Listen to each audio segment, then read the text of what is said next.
Au Japon, on utilise une musique nommée Counter-Strike en référence aux jeux vidéo dans des matchs de baseball. Et tout ça serait lié à un livre pour le TOEIC.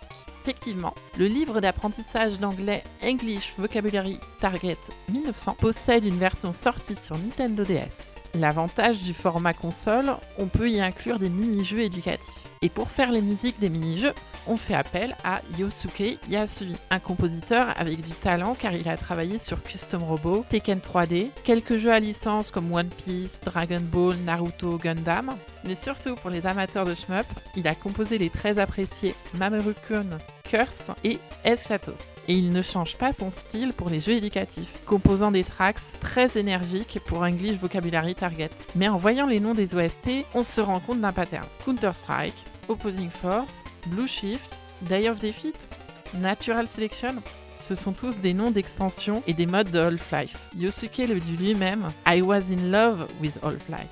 Un grand fan du jeu. Mais du coup, quel rapport avec le baseball ? Eh bien, le sport est très populaire au Japon et des chants sont créés par les fans pour célébrer les équipes ou les joueurs spécifiques. Un peu comme si Pogba avait son propre theme song à chaque fois qu'il marquait. La musique nommée Counter-Strike de Yosuke s'est retrouvée en tant que l'un des thèmes musicaux des Tokyo Yakult Swallows pour célébrer les joueurs de l'équipe. En conclusion, un compositeur fan de Half-Life a partagé sa passion pour le jeu à travers un livre pour le TOEIC qui a fini par inspirer des supporters de baseball.